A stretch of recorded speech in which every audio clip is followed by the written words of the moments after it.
El Show del Mutuo Elogio es un podcast presentado por Román González. ¿Qué tal? Bienvenidos al Show del Mutuo Elogio. Hoy nos acompaña Felipe Sánchez. Bienvenido, Felipe. Hombre, Román, muchas gracias. ¿Cuánto tiempo, hermano? Siempre bienvenido por acá. Este podcast se ha vuelto un éxito porque los invitados son de primera plana. Aquí ha venido toda la farándula de Medellín, toda la fauna alternativa y toda la gente que tiene cosas que decir. Y entonces era muy importante que vinieras por acá, porque teníamos esto pues charlado desde antes de hacer ni siquiera desde antes de que existiera el podcast, ya estábamos hablando como de sentarnos a echar cuentos. Uh-huh. Bueno, no, muchas gracias por venir. ¿Cómo va todo por allá? Hermano, bien, con mucho trabajo, terminando semestre en la universidad porque soy docente universitario, mejor dicho, con trabajos hasta aquí. Escribiendo un libro de una banda muy importante de la cual vamos a hablar ahora. Uh-huh. Y bueno, escuchando música también parejo, que eso no se puede dejar de hacer. Vea, se cayó el armatoste. Invocamos. Eso es el espíritu de Mana que vino aquí. Exactamente. Y bueno, es como te decía, también escuchando música parejo y leyendo, y ahí vamos. Qué bueno. Bueno, la gente no sabe, pero Felipe es melómano, escritor, un observador de la ciudad, una persona con muchas curiosidades. Yo he tenido la fortuna pues de ver sus procesos en los últimos años y bueno, pues todo nace, yo creo, de esa afición por la música, ¿no? Uh-huh. El tema de la escritura, incluso escoger la carrera. Uh-huh. Y todo eso. ¿Cómo llega toda esta afición de escribir y todo ese universo como de las palabras? ¿Cómo llegas a esa decisión de quererte dedicar a escribir? Pues yo no recuerdo exactamente el momento en que dije quiero ser escritor, quiero dedicarme a eso simplemente se fue dando. Yo lo que sí quería hacer desde chiquito era periodista.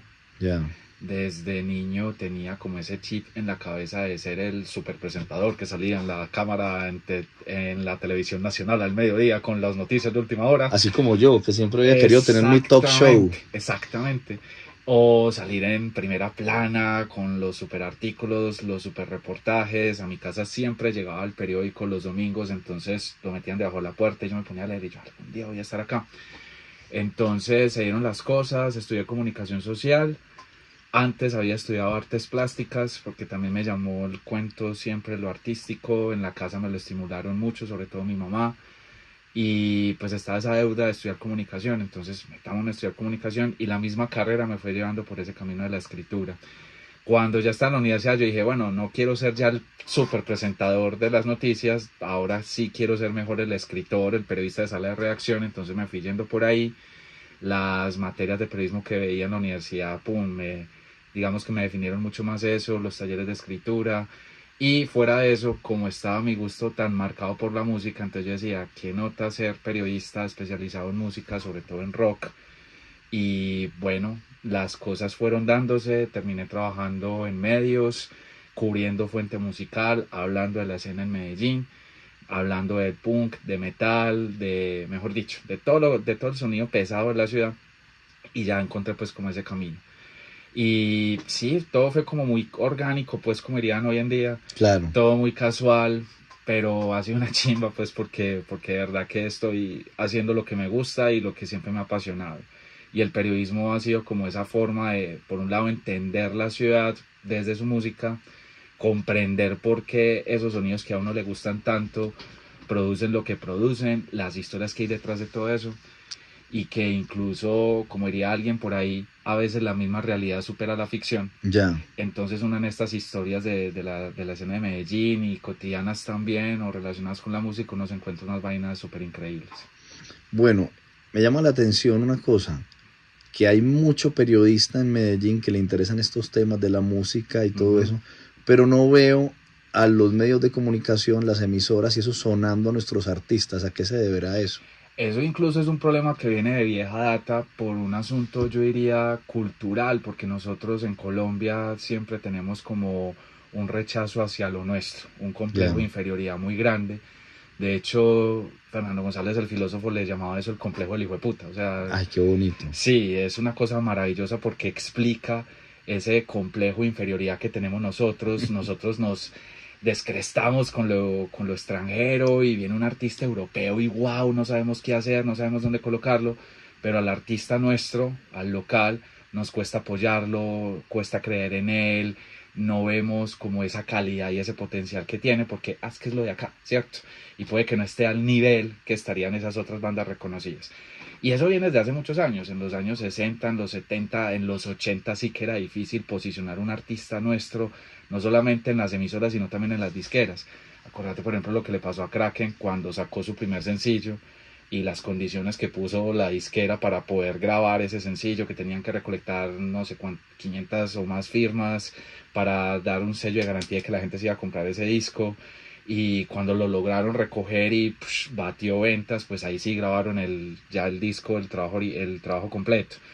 Y pues posicionó Kraken eso en la radio y empezó a sonar, pero aún así seguía como, no, pero es que las bandas de acá y todo el cuento. Pero es más como por ese asunto cultural, a nosotros todavía nos cuesta mirar con orgullo lo que tenemos, lo que hacemos, lo que somos. A diferencia de otros países como México y Argentina, que la cosa es totalmente distinta. Pero eso es por la historia que hemos tenido nosotros, por ese complejo de inferioridad, como decía ahora, por lo que nos cuesta mirarnos a nosotros mismos, ¿cierto? Y es una cosa muy tenaz, y no solamente en los medios, sino también en eventos, en la vida cotidiana también. Uno ve más fácil pues mira, o sea, más fácil uno tiene una camiseta de, yo no sé, Joy Division o Soda Stereo que una camiseta de Kraken o Estados Alterados, ¿cierto? Es una cosa muy tenaz. Pero ahí yo sí estoy notando poco a poco que ya nos empezamos como a personar mucho más de lo nuestro. Las bandas de ahora tienen su público, llenan, movilizan gente y están dando de qué hablar, se está empezando ya a hablar de ellas, se está empezando a construir su historia y eso es algo muy importante.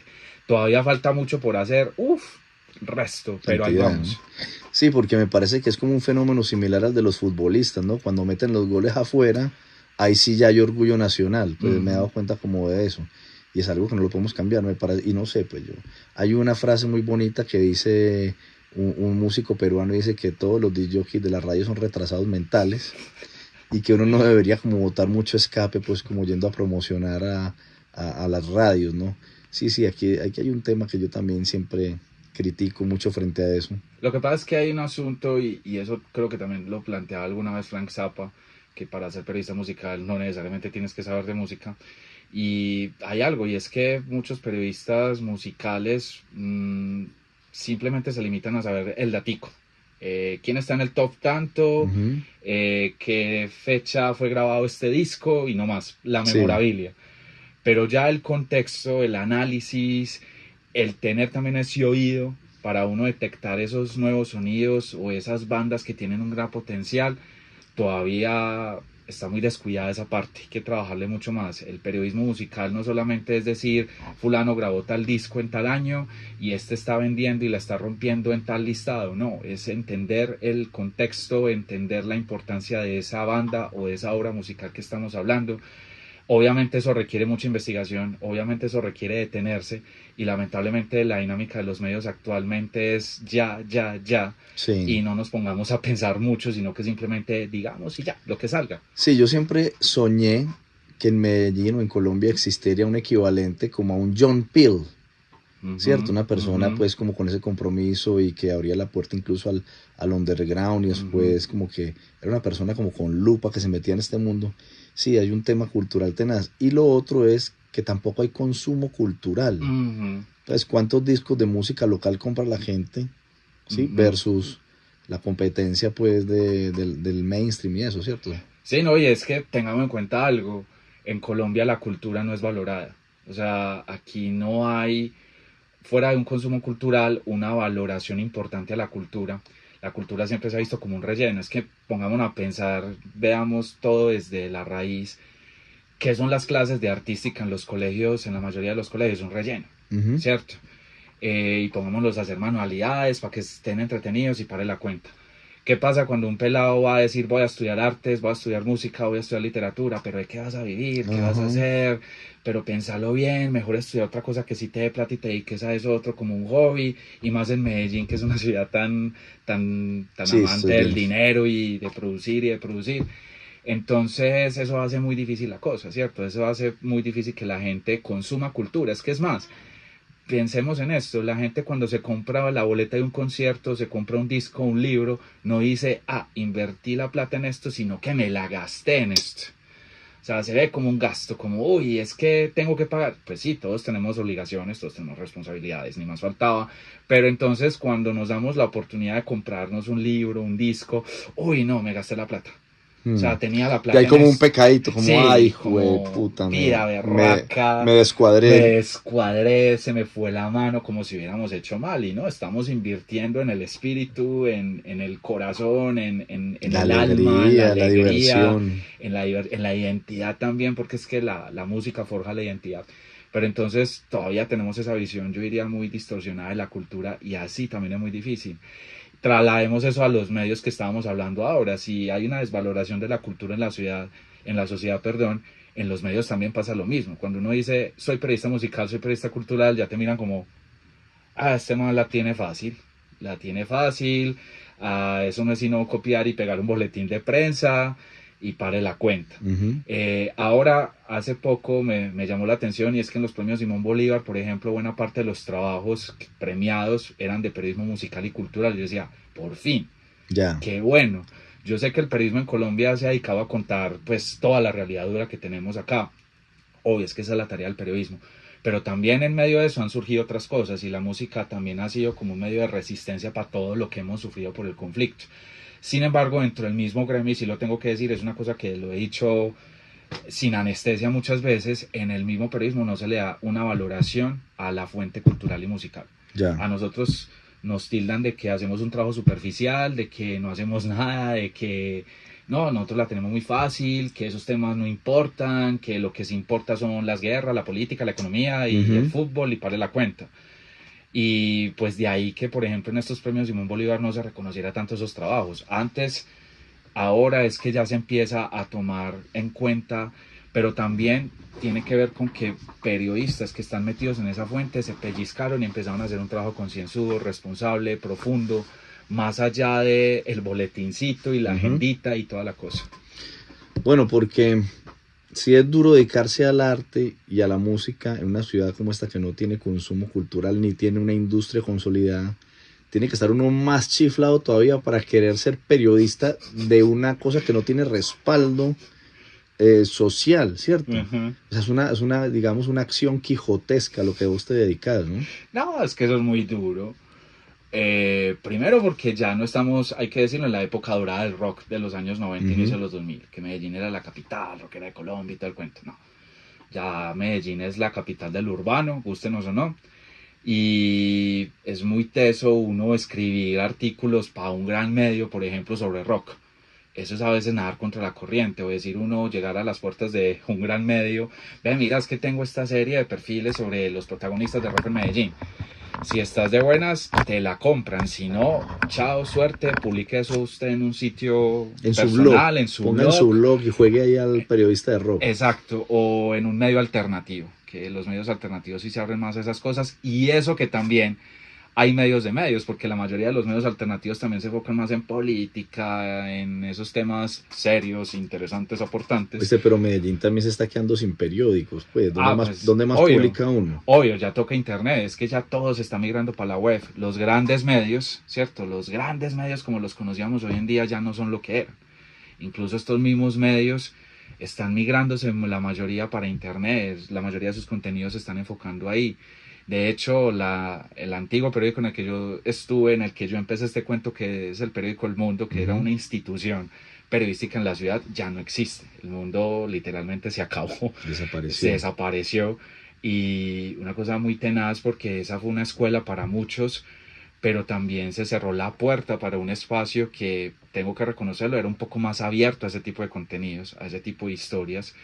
Y de todas maneras a todos los medios nos cogió pandemia y nos dio 3 vueltas, porque hacer periodismo, yo siempre lo he dicho, el periodismo es las artes plásticas de la comunicación social. Todo el mundo habla maravillas del periodismo, pero lo pagan muy mal y uno muchas veces termina siendo un Quijote, sobre todo cuando uno le ha puesto un periodismo investigativo, detallado, de meses, porque los proyectos míos son de meses o años. Yo no, pues yo sí he No es escrito, muy inmediato, no no, es... sí lo he hecho y llega el momento en que lo tengo que hacer, pues todo bien, pero mis artículos son más de investigar, de consultar fuentes, de buscar archivos, de escribir, de redactar, de estar atento a la redacción, a todos esos detalles, para que la gente que lo lea, pues no solamente reciba una información, sino que también tenga una experiencia y lea una historia bien escrita, bien chimba, y eso toma su tiempo. Entonces uno llegar con esos proyectos, con esa visión del periodismo, también de la vida, es muy difícil. Pero ahí uno va batallando, uno encuentra el espacio donde pueda publicar sus cosas. Ahora yo ya encontré un formato que me parece maravilloso, que es el libro, porque el libro te permite eso. Sí, es, digamos, mucho más demorado, mucho más teso, pero pues tener la satisfacción de que puedes hacer lo que creas, tener la libertad que tenés y puedes extenderte e incluso contar los hechos desde diferentes puntos de vista y incluso mostrar una nueva visión de esos hechos. Y eso a uno lo va forjando, no solamente como escritor, sino también la mirada que uno va teniendo frente a la realidad. Pero Beni, ¿y no te pasa algo, no te has hecho la pregunta con el tema del libro? En un país que por estadística la gente no lee, y en un país que nos hemos dado cuenta que no tiene consumo cultural, no se venden los discos, me imagino que tampoco se venden los libros, y sin embargo seguimos haciendo libros y seguimos haciendo discos. Claro. Pues, ¿Cuál es la motivación? Porque de entrada uno sabe que el panorama es complicado. No, pues es que ponete a mirar, según la última encuesta de cuáles son los libros más vendidos en Colombia, pues los primeros son los libros de autoayuda, superación personal. Todavía se venden las 7 maravillas espirituales del éxito de aquel señor. Y hábitos atómicos y yo no sé qué. Joder, y tus zonas erróneas. Esas huevonadas se venden. Esas huevonadas se venden. ¿Sí? De hecho, es muy charro porque ya que tocamos el tema, en las clases yo pongo a mi estudiante a leer libros. Un libro al año. Uno solamente al año. Y es muy teso porque todos salen con ese tipo de literatura. Sí. Vos les das la libertad. Yo les doy la libertad de escoger, pero ya llega un punto de que, muchachos, ustedes van a ser comunicadores, van a ser periodistas, enfoquémonos. Hombre, leamos, que se lean aunque sea Siddhartha, sí, pues. O leámonos, pues, Crónica de una muerte anunciada. Juan Salvador Gaviota, aunque sea. No, y eso que Juan Salvador Gaviota es el primero de los primeros de autoayuda, por una cosa tesa, ¿cierto? Sí, una cosa bien chimba. No estos otros que vive y échale ganas y actitud positiva. Tú lo puedes. Tú lo puedes, ¿no? Sí, si lo puedes soñar, lo puedes lograr. Exacto, eso es una mierda. Yo les digo a los pelados, o sea, se me sale el mamerto. No, tranquilo, profe, hágale, profe. Pero yo les digo, muchachos, es una táctica este sistema para engañarlos a ustedes, para seguirlos engatusando ahí, para que ustedes sigan ahí dele y alimentando esas dinámicas que lo último que buscan es explotar a la gente. Pero ahí está. Y ya enfocándonos otra vez, claro, es muy duro uno competir con eso. Y uno sabe de entrada dos cosas. Uno, no se van a vender, uno no se va a hacer millonario con esto. Si uno busca hacerse millonario con esto, mejor dedíquese a otra cosa, yo no sé, a traquetear, como hace todo el mundo. Huevón, sí. Abrir un OnlyFans o alguna cosa, pues yo ya no estoy para las vueltas. Sí. pero uno debe saber eso de entrada, no me voy a hacer millonario. Chimba uno vivir de lo que uno hace, sí, pero si uno se pone esa gran meta de que, con esto me voy a hacer rico y me voy a ganar el Pulitzer o el Simón Bolívar o voy a estar en los charts de los libros más vendidos del año, olvídate, relájate, las cosas se van dando. Y de entrada uno también sabe que estos libros y la fuente musical y más de rock es para un público muy selecto. Con que a uno lo lean unos cuantos, para uno, o por lo menos para mí ya es suficiente. Porque quiere decir que ese texto que uno hizo después de tanto desvelo, de tanto trabajo, le llegó a alguien y le provocó algo a alguien. Si esa persona paga por él, maravilloso, me parece una chimba. Pero uno lo hace primero por terco, segundo porque uno, de todas maneras, y eso sí tiene que ver un poco con el ego y la vanidad, uno sí quiere dejar su obra. Como decía Andrés Caicedo, que él también decía, pues yo me quiero morir después de los 27 años, después de los 27 años no tiene ningún sentido, pero él decía, antes hay que dejar obra. Antes hay que dejar algo por lo que te recuerden, y uno en cierta medida también lo hace para dejar algo, para que ya después digan, este man hizo esto, que incluso yo creo que ese también ha sido el impulso del arte también. O sea, hacemos arte, creamos, es para dejar un legado, para dejar como una marca para cuando ya no estemos, Y esa marca no solamente es como, yo lo hice, sino que esa era mi visión del mundo, eso era lo que yo sentía, eso era lo que yo quería expresar. Y a alguien le llegará esa botella en el mar, A ¿no? alguien, exacto. Muchas veces uno cuando publica un artículo, pues sí, sale en internet, y internet tiene un alcance muy grande, pero uno también asume que eso le puede llegar a algún que otro.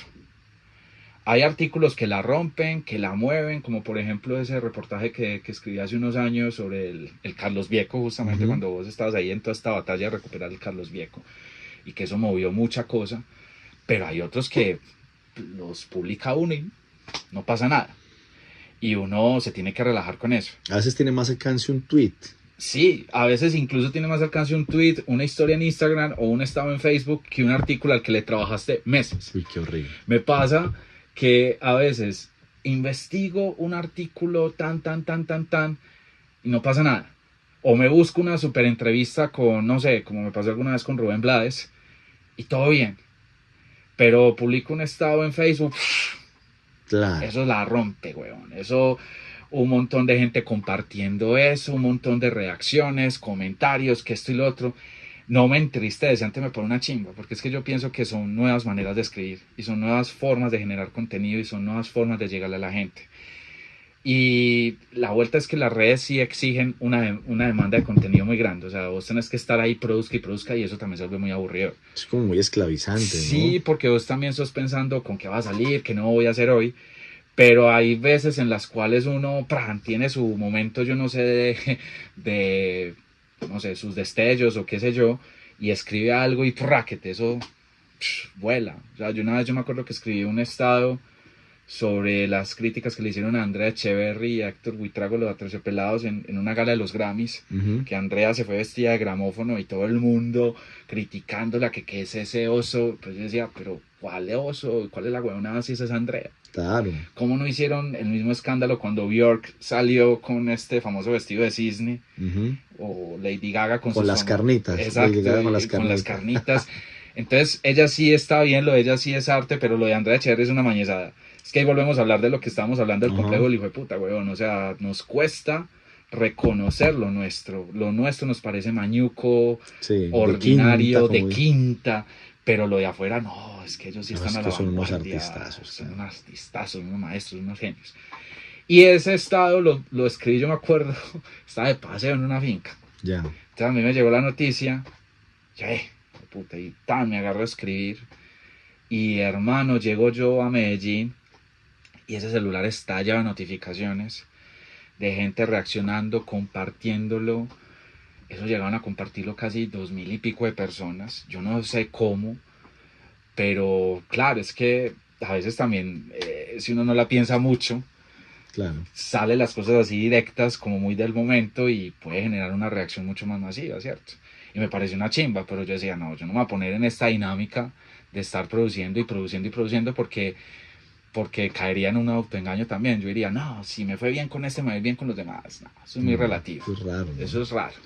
No, te preguntaba todo esto pues porque así como ahora están los chiquillos que todavía se anclan en esos libros de autoayuda, que ahora hay unos libros peores, que son los libros de consejo de youtubers. Ay, sí. Que o sea, la tienen clara sobre cómo funciona el mundo. Ajá. Y yo no sé en qué piensan las editoriales cuando publican a estos muchachitos con esa sanda de pelotudeces, porque ya es un tema como estadístico, ¿no? Este man lo siguen 20.000 personas, vendo tantos libros, Claro. o 1 millón de personas lo siguen, vendo tantos libros, pero ya se volvió como una fórmula, ¿cierto? Como Sí. que, y además que yo no creo que esa gente escriba esos libros. No, es que de hecho es muy curioso cuando salen esos libros o cuando sale la biografía de alguna celebridad, la biografía de yo no sé quién, pero detrás de eso hay un escritor negro.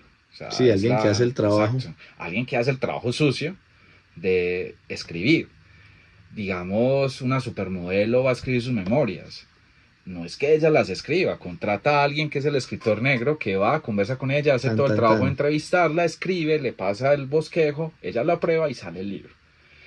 No está mal, es una forma de vivir, ¿cierto? Pero lo que uno sí le causa gracia es el libro, las memorias cuando uno sabe cómo es la cosa, ¿cierto?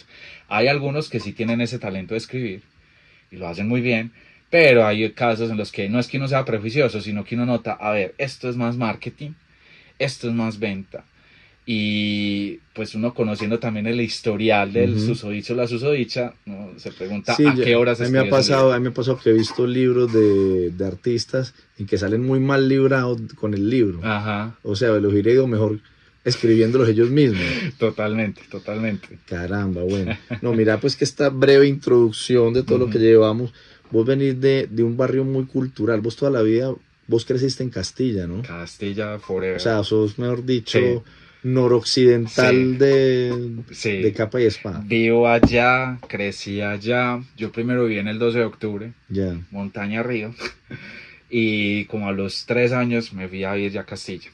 Que de hecho es una cosa muy extraña porque yo vivo en un punto, yo le digo el paralelo 38 porque estoy en una frontera triple. ya. Castilla, Pedregal y La Esperanza. Ah, ya, tres esquinas. Exacto, entonces es un problema cuando uno, por ejemplo, va a poner la dirección, bueno, o es Castilla o es La Esperanza. Yo siempre le he dicho eso Castilla, Ya, ok. porque siempre, siempre, a excepción pues cuando empezaron las juntas de acción comunal con todos esos POTs y toda esa cosa para diseñar sus presupuestos, la verdad, eh, pues hasta antes de eso todo era Castilla. Ya, ok. Ah, nos vamos a ir para Castilla. Me acuerdo que iba mi papá cuando consiguió la casa, que él mismo la arregló y toda la cosa.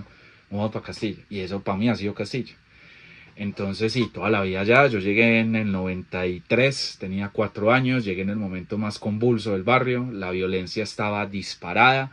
Llego yo y a los días las super balaceras, las cosas más horribles, los toques de queda, de vos estar en tu casa con tu familia viendo televisión y de un momento a otro tírense en el suelo porque hay una balacera, de que mataron a fulano, de que mataron a Mengano, todo eso también ese mierdero me tocó.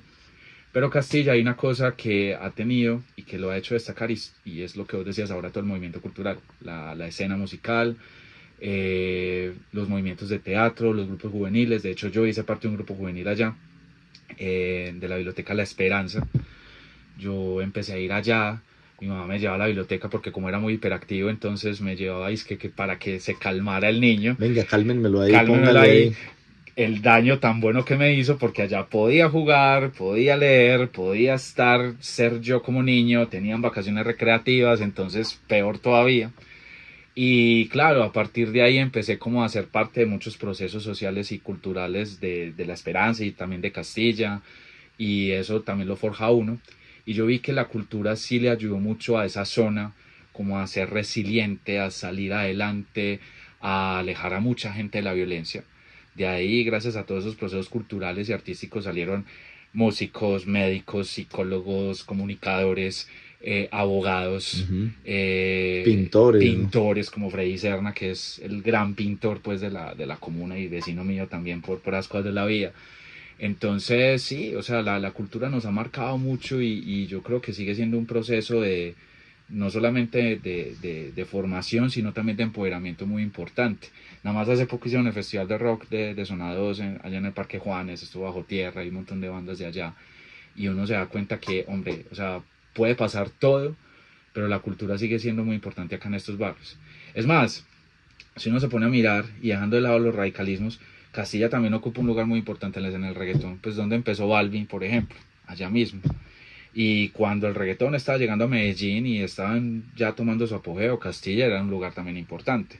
Y uno se pone a ver, uno anda por el barrio y está como todavía esa marca de lo musical, en un parche está lo punkero, pero también vos volteas a la esquina y está el parche reggaetonero, el parche electrónica, que también ahí está empezando como a medio foguearse una escena electrónica ahí bien interesante.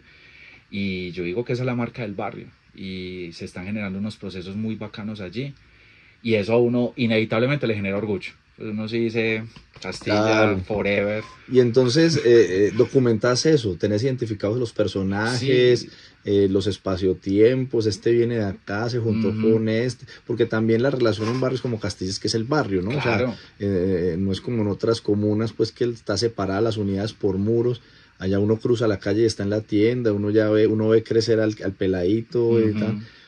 Ujú. Futbolistas también, René Claro, Higuita era de pues, Castilla, pues ¿no? claro, huevón, René Higuita era de allá, Leonel Álvarez jugaba en la Maracaná, o sea, y uno, lo que vos decías es cierto, uno crece con la gente, uno se conoce con todos, uno ve crecer a un montón de pelados, uno también hacía parte de esas galladas, y uno ya va conociendo, este man hace esto, este man está en este proceso, Caliche con las caminatas punqueras, por ejemplo, o los pelados de Tarmac haciendo ahí su vuelta con el reggae, o el grupo de teatro aquí, o el man que escribe, pero es porque todos crecimos juntos y todos nos mezclamos y todos nos uníamos o uno por referencia a algún parcero daba con aquel. Es una cosa como bien unida, un lazo muy fuerte, y eso yo creo que también le ha permitido a la escena cultural del barrio mantenerse firme. Porque uno va a otros barrios, a otros lugares y uno ve como pequeñas islitas, como sí, esto está haciendo allá y toda la cosa. Pero en Castellano la cosa es bien curiosa y bien unida.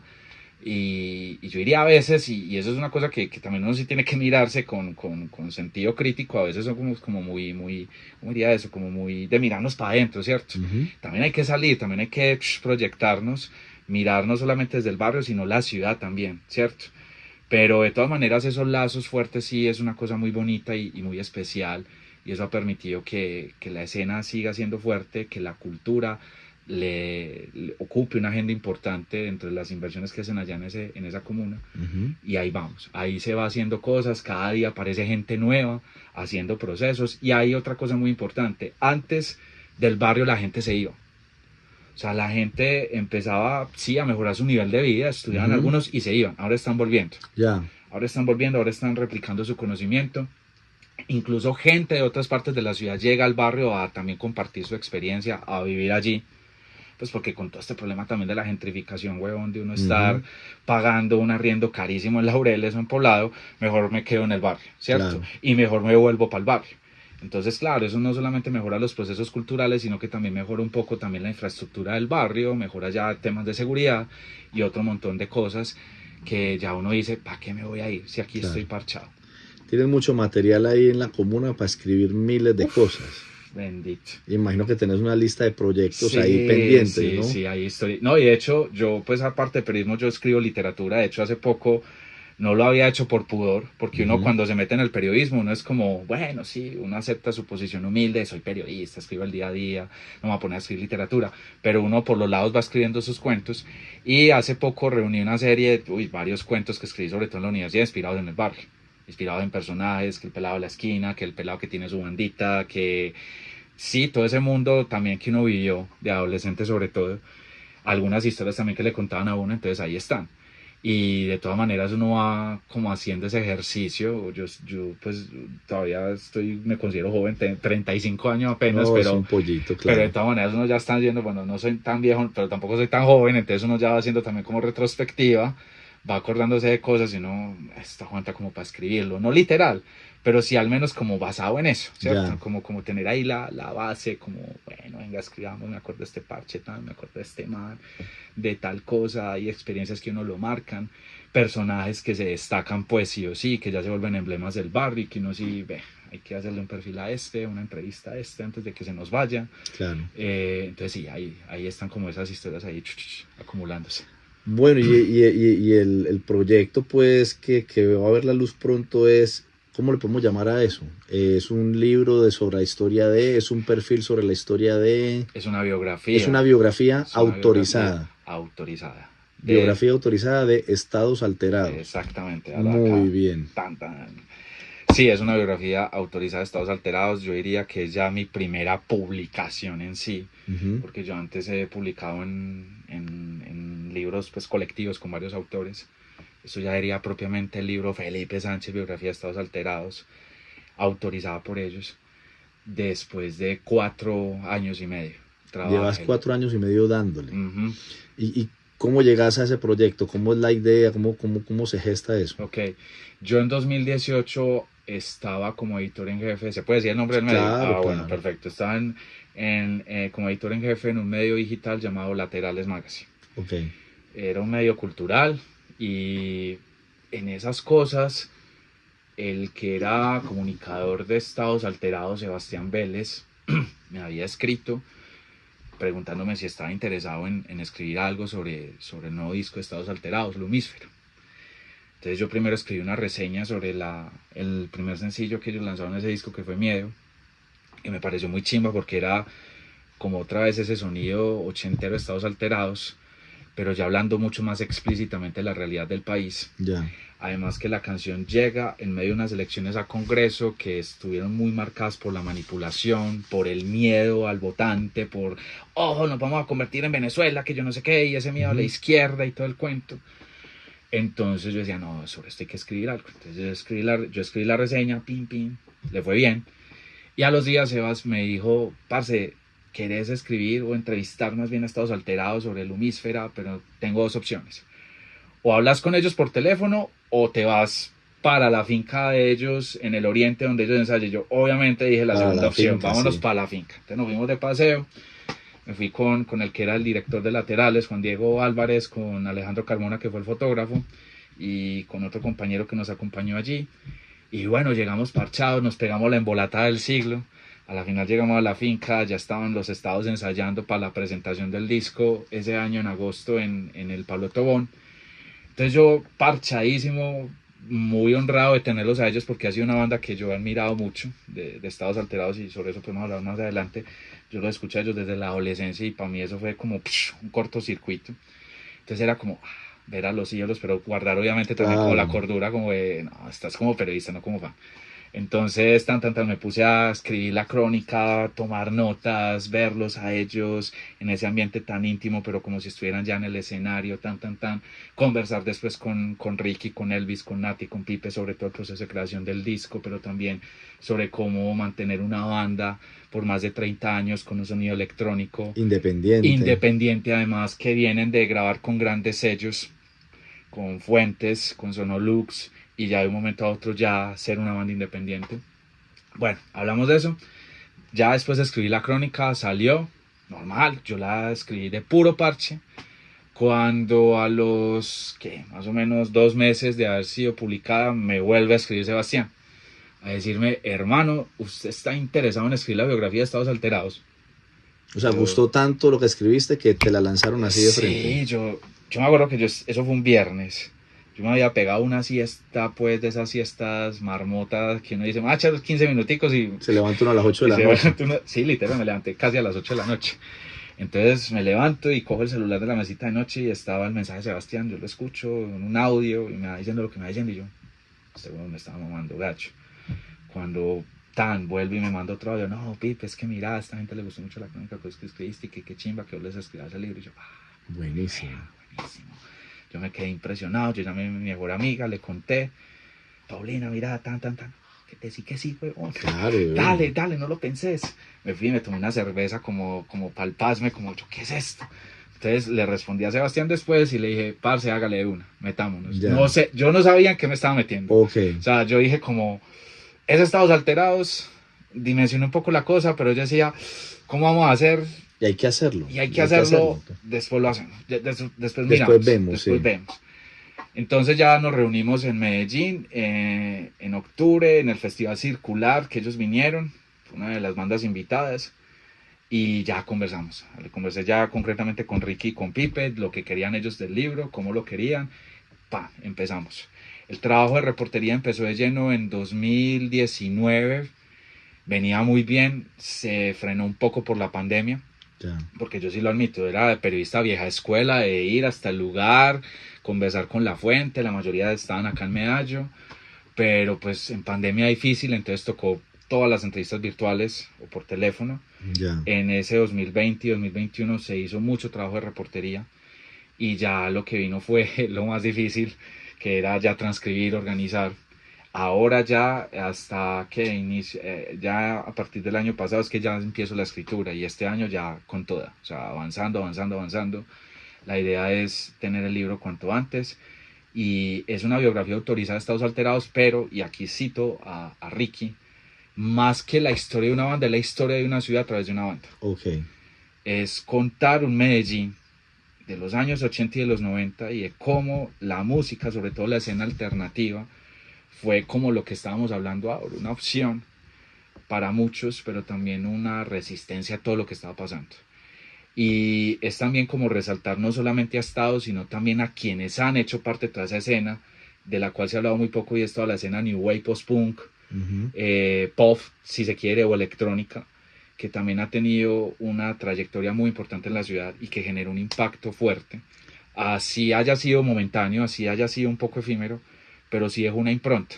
Es que esa escena es como la franja amarilla, ¿no? Como Sí, en una ciudad donde lo más visible era el punk y el ajá, metal. Y sí, estos claro. muy, muy berraquitos todo lo que han logrado. Además que les tocó también muy difícil, Denis, porque será muy exagerado decir que Estados Alterados es el masacre de esa movida, o el pues, Kraken ah, el Kraken, o el Black Sabbath de ese sonido. o el de Clash o Sí, o el sea, Ira. ellos son, es que Ajá. son Sí, únicos. sí, no. O sea, Habría que preguntarle a Elvis y Ricky, ellos se reirían mucho, pero yo creo que sí, porque es que fueron los que se arriesgaron desde un principio a hacer un sonido completamente electrónico, con puro sintetizador, en una ciudad dominada por el punk y el metal. ujú, Pues hay que entender también todo en su contexto, y eso es lo que también estoy contando un poco. Es que, a ver, pues la realidad de Medellín, violencia oscura, masacres todos los días, bombazos todos los días, los géneros que más estaban acordes a eso, para hablar de todo eso, eran el metal y el punk, claro. ¿cierto?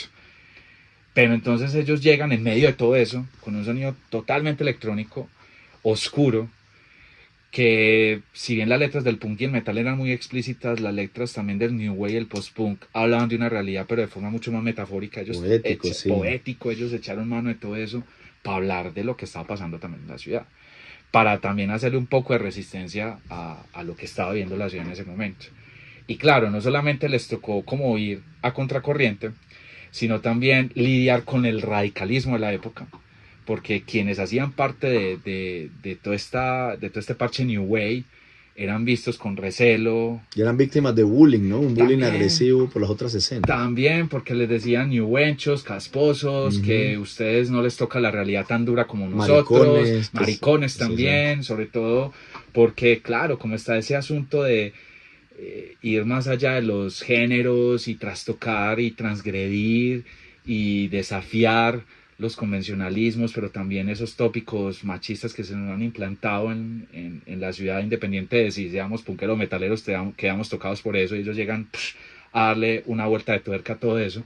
Entonces obviamente el rechazo y el bullying fue muy tenaz. Ujú. Tato contaba en alguna ocasión que lo escuché que él se tenía que esconder por su pinta, porque él salía como el típico New Wave, pelo parado, gafas sin patas, pegadas a la nariz, vistosas, una ropa vistosa, y eso era ya, Era una víctima exacto, inmediata. eso era ya un señuelo para los punqueros y los metaleros salir a cascarlo. Elvis, por ejemplo, me hablaba una vez de cuando él también empieza a definir su pinta y ponerse sus gafas y sus blazers. También era raro porque el común para un pelado de la época era vestirse completamente metalero, Y eran muy punkero, estrambóticos, ¿cierto? El metalero, el punkero, de cierta manera, como más conservador. Y un además que esto, poco. los estados eran artífices de sus cosas, diseñaban su ropa, diseñaban Exacto. sus accesorios. Claro, porque ellos estaban en un contexto que permitía eso, pues bolivariana, diseño, Estudiantes de diseño, la mayoría. exacto, publicidad, estaban en ese mundo, estaban buscando también esos estímulos, esa forma de reafirmarse, de ir también a contracorriente. Y claro, o sea, eso no estuvo exento de críticas, insultos, todo lo que vos quieras. Cuando llega a Estados, saca su sencillo, ya como que la cosa empieza a bajarse un poco porque era un sonido diferente, una propuesta distinta, además que todo juega a su favor, es que estamos hablando de 89, 90, Ujú. Depeche Mode estaba en su auge más grande, saca Violator, que es como su canto de cisne, lo que los posiciona aún más Ese es el Kill comercialmente. Em All de Depeche Mode, ¿no? Exactamente, el Dark Side on the Moon de Depeche Exacto, Mode. sí, sí. O sea, la joya, la corona de Depeche Mode. Depeche Mode es una chimba y toda su discografía es una chimba, pero Violator es, como su nombre lo indica, el álbum transgresor, o sea, el que partió aguas. Entonces, claro, estaba ese auge y llega a Estados Alterados y suena con una música muy influenciada por ellos en Medellín. A la gente eso le parece curioso cuando se dan cuenta de que no, es que es una banda de acá. Ay, ¿cómo así, weón? Es que aquí en Medellín podemos hacer eso.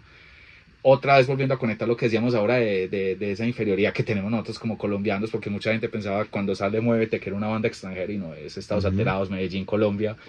Entonces, claro, la gente como que baja un poco la resistencia, empieza a relajarse, empieza a parcharse con Muévete. Que Muévete, por ejemplo, y lo conversaba para este libro con Juan Mosquera, que es una cosa que él dijo y que me resonó mucho. Muévete en su momento es una canción política. Ya. Pensemos la época de los toques de queda, que nadie podía salir. Pensemos en la época en que si alguien salía de noche era bajo su propio riesgo, en medio de las masacres, de la muerte, de la violencia, y Estados Alterados hablar de bailar, olvidarse del baile tradicional, festejar, sacar montones de energías hasta desvariar. Solo muévete. Hasta desvariar. Claro, eso era Solo un muévete. poder. Pero solo muévete, pero muévete de verdad. Pero, exacto, o sea, con toda la puta, actitud. No coma de puta mierda. Exacto, sí. Con toda la actitud. Eso, si uno se pone a verlo con otra detalle, óptica. con otra óptica, tiene mucho sentido. Claro, sí, hasta punkero, pues. Sí, claro. Muy punkero. Y de hecho hay una cosa, y es que como ellos también hablaban en su momento, pues cuando hablábamos de esa época, de alguna manera ese parche New Wave también conversaba un poco con el punkero y el metalero. Sí. Y incluso... Es que los unió. Sí. Esa música unió, porque por ejemplo los punkeros y los metaleros tienen como sus culpas gustosas. Sí, a los metaleros hay cosas que les gusta de otros sonidos, pero no lo asumen. Y de repente el punk comienza como a ser un poquitico más receptivo, porque uno escucha punkeros que les gusta el reggae, y por ahí se van yendo como para otras cosas, ¿sí? Sí, estas escenas tan radicales, todo el mundo tiene su pecadito, ¿sí? Sí, escucha uno frases como, no, a mí Bon Jovi me gusta, pero nada más el primer disco, porque eran buenos, ese tipo de cosas, ¿sí? Porque no se casfiaron. O tal banda, no me gusta lo que hacen, pero lo respeto, porque son unos grandes músicos, ¿no? Pero sí, yo creo que es ese tipo como de filtraciones que hay de otros sonidos, ¿sí? Además, si uno se pone a mirar la historia de Estados, pero sobre todo la historia del New Wave en Medellín, sí hubo un evento en concreto que unió a todos esos parches, y fue un concierto de 3 músicos de electrónica alemanes, Conny Plank, Dieter Moebius y Arno Steffen, productores de música electrónica. El uno fue productor de Kraftwerk, de Eurythmics, de Ultravox. O sea, eran los putas de anza de la música electrónica. Eran los Rick Rubins de la música electrónica. Exactamente, y llegaron a Medellín, hicieron un concierto en el Olaya Herrera, cuando estaba abandonado por la construcción del aeropuerto en Río Negro. Y claro, esa era la sensación, porque era un concierto electrónica, Medellín, y allá no solamente fue el parche New Wencho, sino también el metalero y el punkero. Claro. Y tanto que hay una anécdota que eso está pues ahí detallado en el libro. Llegó un punto en que la música como que sorprendió y sacudió tanto a la gente que un metalero llegó, puso una grabadora a grabar el concierto ahí en medio de todas las consolas de estos manes y le ofreció un bareto a uno de los músicos. Obviamente el músico pues puso resistencia, ¿cierto? Claro. Pero mira, la hospitalidad de Medellín, exacto, ¿cierto? Sí. La hospitalidad, y yo diría también el surrealismo de Medellín, una cosa súper extraña. Yo creo saber quién fue ese man que grabó eso. No jodas, no jodas. Yo le tengo esa historia para su libro. Maravilloso. Pero no lo vamos a decir aquí para no cagarnos la fuente. Ok, listo, sí, para tener esa chiva. Entonces, claro, o sea, ya empiezan como a conversar, a comulgar, y sale Estados con un sonido que empieza a convocar gente. Estados empieza a tener como ese nivel de proyección, ¿cierto? Porque también hay que decirlo, Estados Alterados sí fue un sonido que caló y que pegó en los medios, aunque a ellos también les tocó tocar puertas, insistir y darle. No fue fácil. No fue fácil. Conseguir, solamente pensemos en algo, conseguir un sintetizador que había que traer desde afuera, de Estados Unidos, esperar a que llegara meses, lo que costaba en ese momento, manejar un aparato de esos, que en algún momento Elvis decía, un concierto de Estados Alterados era una cosa supremamente difícil, porque era un montón de máquinas y de cables, y para eso teníamos que tener a alguien que supiera, claro. Pero pensar también en trasladar todo ese equipaje. Víctor García, que fue el productor de ellos, de sus primeros discos, y que también los acompañó como ingeniero de sonido, hablaba de eso, que era una dificultad muy grande, que era pendientes de que no se fuera a desconectar tal cable, porque si no fallaba la cosa, lo pesado que eran, lo todo costosos. Ese tema del MIDI en esa época. Total, y que el Atari, y esto, y que el mezclador. Claro que tuvieron un mentor muy tenaz, porque Víctor es de esos frikis investigadores, ¿sí? O sea, se juntaron los 3 chiflados ahí. Exactamente, porque Víctor, antes de conocer a Estados Alterados, ya venía utilizando sintetizadores.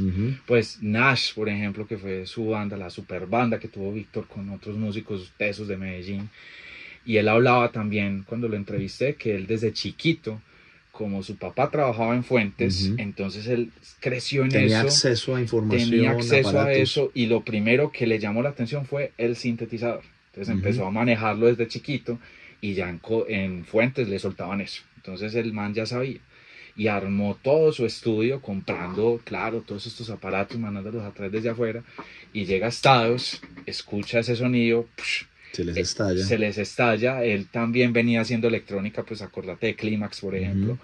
Entonces como que se juntaron y hicieron esa maravilla que es ese primer disco y ese sencillo pues que sale del Velo y Muévete. Y claro, la gente empieza a ver esa diferencia, ese sonido fresco, novedoso, hecho de acá. Empieza a ver el auge que toma Estados Alterados como un ejemplo de, bueno, si ellos pueden, nosotros también podemos. Digamos, el punto de ebullición fue cuando Estados llega a MTV, a ser la primera banda colombiana en llegar a MTV. Entonces eso fue como un impulso para mucha gente. Y ya Estados empieza a tener una estima y ya estamos entrando los 90, ya empieza a bajarse un poco la guardia, ya como dejemos el radicalismo, huevón, estamos aquí en la misma escena, empecemos mejor a trabajar cosas juntos y ya empieza justamente lo que decíamos ahora, a acercarse al metalero o el punkero al reggae, o acercarse al grunge, o acercarse al industrial, al gótico, y ya toda la escena se diversifica. Ahí pasa algo también, es que cuando ellos abren el concierto para Information Society, también la gente los comienza a ver diferente. Claro. ¿No? Como que, puta, tenemos Information Society, venía de Rock en Rio, y teníamos una banda para mostrar, o sea, como que, venga, ¿quién va a abrir el concierto? Tal. Claro, y ahí se comienzan a juntar dos mundos, porque invitan a Juanes a tocar guitarra, y Juanes venía del metal, y como que ahí como que se comienza a suavizar la cosa, y se comienza como, venga, estamos todos como cercanos, ¿no? Que de hecho Juanes era muy cercano a Estados. Es que pues Equimosis hacía parte de Trigo, que era la agencia de management que tenía Marines Vélez, que era la manager de Estados Alterados, eran reparceros. Es que es una cosa muy charra porque, no, que la escena es muy radical y todo el cuento, pero todos, y vos mismo también lo viste, terminaban siendo amigos o conocidos o cercanos. Claro. Entonces ya como que llegó un punto en que ya bajemos al radicalismo y la cosa. No, yo creo que la movida New Wave para mí tenía cosas muy bonitas, pues muy buenas, a diferencia del metal y el punk, es que las niñas eran muy lindas. Sí, o sea, nosotros no teníamos mucho personal femenino y también comenzaron a abrir los primeros bares, los primeros bares de ciudad donde uno iba a tomar cervecita y ya tal, fueron bares que comenzaron con esa onda como medio alternativa, New Wave Suda y todo eso. Pues es que Estados Alterados surge de un bar de esos que es New York, y luego New Order. Claro, esos bares, sobre todo New York al principio, en Envigado, un barcito chiquito a una cuadra baja del parque que ponía música para planchar, y que un momento a otro empezó a pasar a poner New Wave, post-punk, punk, el techno o electrónica, como le llamaban acá. Y ese fue un punto de confluencia de mucha gente. Pero ¿sabes por qué se dio ese cambio? De plancha a New Wave. Claro, porque un día llegó Carlos Acosta con Vicky True y unos amigos de él con discos bajo el brazo, estaban farreando y querían seguir la fiesta, y uno de ellos era amigo de Santiago. Santiago Ochoa, que era el que trabajaba ahí. Exacto, y vieron el bar solo. Pase, es que tenemos esta musiquita, weón, ¿por qué no la pone? Hágale, póngale. Y ahí se quieraron. Dentro de 8 días venimos. Hágale. Dentro de 8 días volvemos, y llevaron amigos. Ya. 20, 30, 40, 50, hasta que ya la cosa se llenó. Tanto que un día el dueño del bar, que era un médico de Envigado, pelado, pues médico, joven y toda la cosa de Envigado, llegó un día y vio eso completamente lleno. Entonces el tipo completamente serio, sorprendido también, pero muy serio, ¿qué está pasando acá? Cuando Santiago Ochoa estaba atendiendo y se voltea y lo ve a él, se pone pálido. Sí. Y Santiago, ¿qué es esto? Entonces Santiago le dice, no, jefe, mira, es que vienen unos amigos que les pusiera rockcito y toda la cosa, pues si quieres se lo apago. Y no, déjeme esto que déjenlos quietos ya. Exacto, déjenlos quietos, porque el bar estaba en quiebra, o sea, el bar no generaba grandes ganancias, y un momento a otro se llenó. Y claro, o sea, se empezó a volver como un suceso, porque la gente no solamente iba a bailar y a escuchar música, sino que, y es un detalle por lo cual también explica parte de la esencia de Estados Alterados, era una escena muy pendiente de la imagen, de la estética, del vestirse. El transgredir también era desde la vestimenta, ¿cierto? Entonces, claro, llegan las superpintas al europeo, las mujeres pues con todas sus mejores galas, con sus maquillajes, los hombres también maquillándose algunos o mostrando sus mejores pintas, y eso en un municipio bien conservador como Envigado, Antioquia, la tierra de la morcilla y el carriel, pues eso también llamó la atención de la gente, y se empezó a correr el run run, el voz a voz, Entonces New York no solamente se convirtió en un lugar de encuentro, sino también de, claro, de escuchar un sonido distinto, de empezar a tejer esos lazos, porque hay una cosa muy bacana y muy bonita de esa escena, y es que se tejen lazos, se genera una comunidad muy fuerte, porque como eran pocos, Y hasta el día de hoy siguen, de hecho, conectados, ¿no? exacto, de hecho hace poco hicieron una fiesta, el año pasado, una fiesta de reencuentro, y ahí se empezó a generar también un movimiento muy interesante, porque como decía Ricky una vez, es que también allá estaba el arquitecto, estaba el poeta, estaba el teatrero, estaba el periodista, estaba el estudiante de tal cosa, estaba el músico, entonces empezaron a compartir ahí como conocimientos, a tejer redes,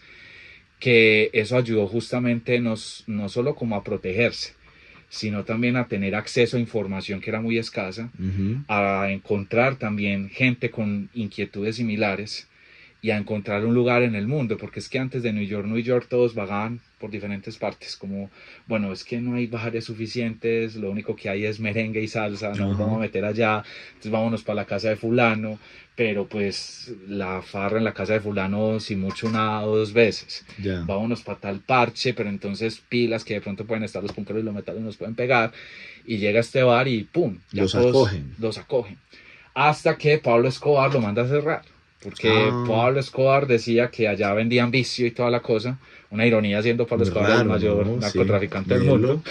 Tan chistoso este hombre. Claro, porque las pintas, lo que hablábamos ahora. Sí, yo creo que era una cosa más personal frente a la pinta, ¿no? Exacto, porque creían, claro, es que eran unas pintas, imagínate, huevón, o sea, unas pintas bien darks, bien góticas, con unos pelos parados. Eso obviamente para el patrón le generaba mucha molestia y lo mandó a cerrar. Le estaban perturbando su envigado. Sí, claro, porque de un momento a otro las requisas de la policía y el ejército empiezan a ser muy frecuentes. Cada 8 días, viernes, sábado, por cualquier motivo, lo requisaban, sellaban el bar, hasta que una vez Carlos Alberto Acosta le dijo, hermano, pues le digo a un soldado, hermano, ¿cuál es la cosa? Sí. Pues, ¿por qué nos están requisando tanto? Y el man le dijo, no, es que esto es orden del patrón, es que el patrón no quiere ver este bar abierto, porque esto es un expendedor de vicio. ¿El patrón? ¿Y quién es el patrón? Pues Pablo Escobar. Entonces ya, suerte. Van años después a abrir New Order al frente de la bolera Acuario, en toda la bolera Acuario, perdón, donde en el centro comercial, exacto, al frente de lo que es hoy la Luis Amigo, mi universidad, y allá abren New Order con, digamos, la misma música de New York, pero ya un concepto ya de pub, de hacer un poco la cosa más exclusiva. Entonces ya New Order se vuelve el lugar de moda. Empiezan a llegar no solamente los que estaban en New York, sino otra más gente, empiezan a llegar famosos, Soda Stereo, los Enanitos Verdes, Caifanes, Fanny Miki, Pilar Castaño, Camilo Pombo, toda esta gente, la farándula nacional y latinoamericana, se vuelve el sitio play de moda. Pero también pasa que, claro, la violencia vuelve mete sus narices allí, porque entonces al ser el sitio de moda, los sicarios de Pablo Escobar empiezan a llegar allá, los pillitos empiezan a parchar allá, y entonces empiezan a imponer sus gustos, a decir, aquí va a sonar lo que yo diga, y el ambiente se vuelve a enrarecer mucho. Entonces ya llega un punto en que ya Carlos Acosta, que fue también el que abrió ese bar, decidió cerrarlo. Por eso lo que hablábamos, y mira lo chimba de todo esto, y la excusa que es una banda como Estados Alteros para hablar de la ciudad, ¿cierto? Claro, no, es que teje todo. Sí, o sea, y uno no puede huirle a eso. El que diga, no, es que yo me metí para periodismo musical para dejar de hablar de política, esas cosas, me van a perdonar la expresión, miando fuera del tiesto, porque es que la realidad colombiana nos va a perseguir en todo. Sí. Y la violencia y todo el caos político que ha habido en este país ahí va a estar. Entonces mira que, claro, Medellín, su violencia, su radicalidad, ahí de alguna manera también volvió a estar presente. Yo decía como la ciudad perseguía lo diferente de muchas maneras. No, al día de hoy también pasa. Y todavía sigue, o sea, vos te pones a pensar cómo es de teso ser vos en Medellín, y eso que la ciudad se ha abierto un poco más, pero ese radicalismo matizado ahí está, ¿cierto? Entonces, claro, es como ver cómo todo se va uniendo, pero también más allá de esa realidad tan dura, es ver los lazos que se van generando ahí, las comunidades que se generan ahí, y lo que eso deriva, pues, en una de las bandas más importantes del rock en Colombia, que 30 y pico años después todavía estamos hablando de ella. ¿Cuántos capítulos va a tener ese libro? O sea, ¿cómo es el desglose? O sea, que hablar de principio hasta su día de hoy, o sea, estamos hablando de que más de 400 páginas. A ver, uno sí tiene, y ahí sí hablamos de, claro, en un país que no está acostumbrado a leer, a uno sí le toca como ya ponerse unos límites. Ya, No sabría decir cuántas páginas, yo simplemente estoy escribiendo por ahora. ya. Ya llegará el momento de editar y ver qué va, qué hay que cortar. Esa Sí, labor dolorosa pero necesaria. Pero la idea es como más que una cosa cronológica, bueno, sí es una cosa cronológica la verdad, pero es hablar de momentos importantes de la banda. Entonces yo empiezo hablando de la infancia. Para ujú, mí la infancia, como decía el poeta Rilke, es la patria del hombre. En la infancia uno empieza a entender un montón de cosas. En la infancia, por ejemplo, uno entiende por qué un Elvis, que hoy en día, además de músico, cantante, frontman de Estados Alterados, es un diseñador del carajo y es una mente pues muy inquieta, muy curiosa.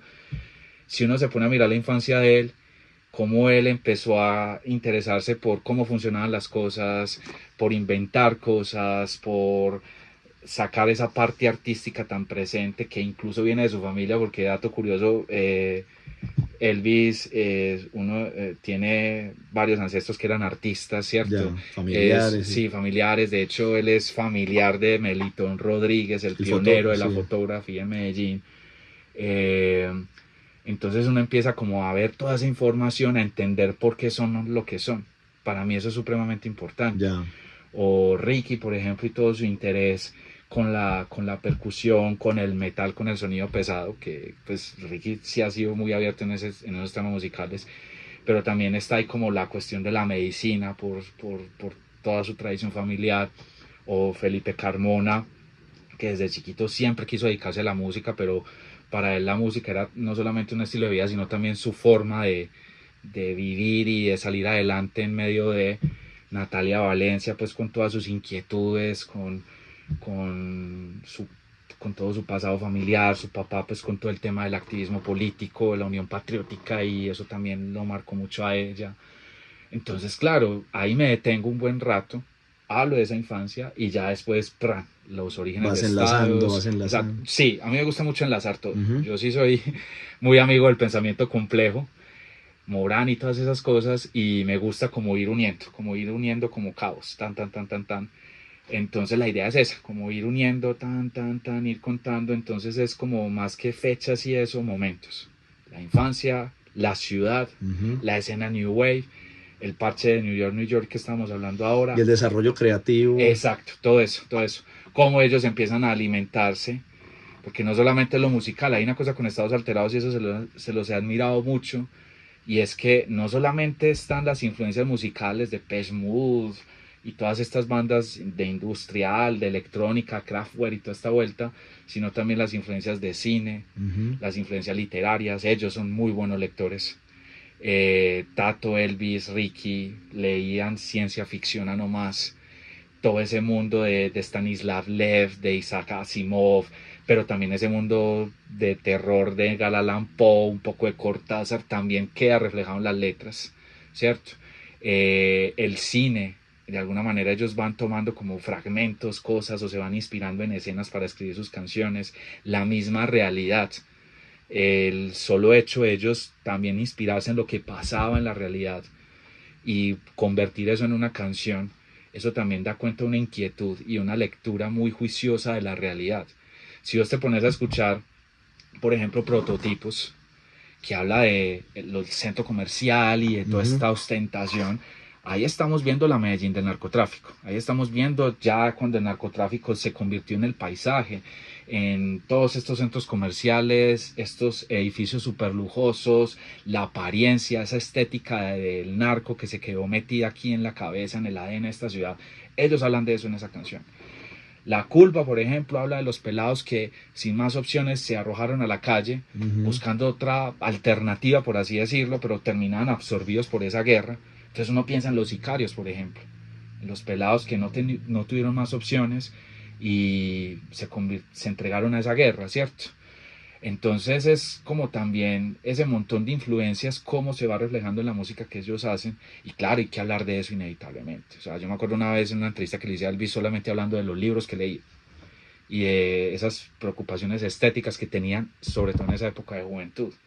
Cómo el parche mismo de diseño de Bolivariana fue alimentando esas inquietudes y eso cómo se terminó reflejando en la música que ellos hacían y en la visión que tenían no solamente de componer, sino también de distribuir la música, Ajá. de buscar como estos escenarios donde poder difundir su música. Además que ellos eran muy do it yourself Sí, también, ¿no? claro, Para ser tan glamurosos y tan claro. tecnos y tan, tenían ese espíritu do it yourself. Y yo creo que de los proyectos de Medellín fueron los que más lejos llevaron esa práctica del hazlo Ujú. tú mismo, ¿no? Claro, y de hecho vos y yo lo conversamos una vez, ellos eran como muy punks dentro de esa escena Ujú. glamurosa del New Wave. Y de hecho, y Elvis me lo comentaba alguna vez, ellos tenían mucha más afinidad con el punk, por ejemplo, por el do it yourself. Ujú. Además, pues también tengamos en cuenta, muchos de estos géneros del New Wave, que ahora se llama post-punk, surgen después de todo el estallido punk, y muchas de estas bandas también retomaron ese do it yourself, el gestionar, el autogestionar, el crear también ellos mismos su estética, el difundir ellos mismos también su música, y eso de alguna manera se queda pegado ahí. Y claro, o sea, es como cómo lograr sostener un proyecto con autenticidad. Si bien Estados Alterados, a diferencia de otras bandas de Medellín, tuvo la fortuna de grabar con sellos grandes, ellos de alguna manera mantuvieron su sonido fiel. En algunas veces sí les tocó, y eso también se hablará en algún momento, como, claro, acomodarse un poco a las tendencias, Claro, porque pues claro, una gran disquera, pues exigiéndole también, sencillos, exigiendo, sí. exactamente, pero ellos también se salían con la suya.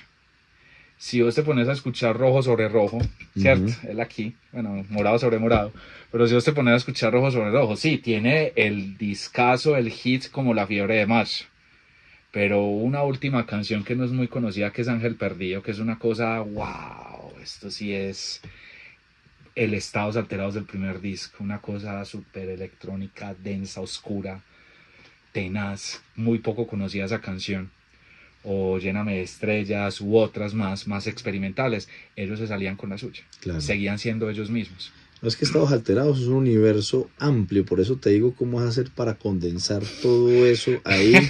Sé que es un reto grande, Ajá. sí o no. Creo que hemos hecho varios spoilers del libro aquí disimuladamente y no hemos hablado ni del 5% de lo que puede tener eso. No. Ahí toca sí o sí, y es la labor que uno tiene como periodista, priorizar. Hay cosas que sí o sí se tienen que contar, hay cosas que muy bacanas, muy chéveres, pero si digamos no aportan mucho al libro o termina siendo relleno, toca Claro, cortarlas. Y claro, o sea, yo ahora, y es una cosa que yo sí utilizo cuando estoy trabajando, cuando estoy escribiendo, yo me preocupo más por escribir, porque yo también he sido editor. Y si tengo el escritor y el editor también activado, nunca voy a escribir. Yo escribo, escribo, escribo, escribo. Yo ya hice también antes de agarrarme a escribir esto una escaleta. ya. Entonces yo ya sé por dónde vamos, cómo vamos siguiendo, cómo vamos avanzando. Pero yo no me pongo a preocupar, no, porque esto tiene que... Voy escribiendo, voy escribiendo, voy escribiendo. Y ya llegará el momento en que, listo, dejamos esto, pulimos esto, cortamos esto definitivamente no va, ya, toca hacerlo después. Tentativamente, ¿cuándo podría ver la luz el año entrante el libro? Yo creo que a finales si todo sale bien, o más o menos la idea también es 2025, que 2025 son los 35 años de Estados Alterados, Ajá. de su primer disco. Entonces, claro, caería como Claro, anillo al dedo. puede pegar, sí. Exactamente. Por eso es que estoy metiéndole, o sea, ya se viene diciembre, vacaciones, nada de viajes ni esas cosas. De hecho, soy muy poco viajero. Entonces, a encerrarme a escribir. A dele y dele. De hecho, así estaba. Me tocó parar por trabajos de universidad finales, colgando estudiantes. pero había que parar, pero ya salimos de eso y a darle otra vez. Bueno, esperemos pues a ver que eso vea la luz, que está muy anunciado. Ujú. Antes de irnos, ¿qué otros proyectos soñas luego de este? Porque imagino que esto te va a dar empuje para qué bueno hacer esto, qué bueno Sí. hacer aquello. Pues ve, de Estados Alterados yo diría que ya empezó a salir un hijito y es hacer una serie de perfiles de esos protagonistas del rock de la ciudad que Ya. no se ha hablado tanto. Un Víctor García, una Vicky True, Ujú. que, Son que es un personajes, sí. personaje Esos sí eran influencers de verdad, ¿no? total, o sea, o un Carlos Alberto Acosta, Ujú. que fue el que trajo, el que nos puso a bailar rock en español acá en Medellín. sí, como esos Claro, personajes claves, dinamizadores también de todos estos.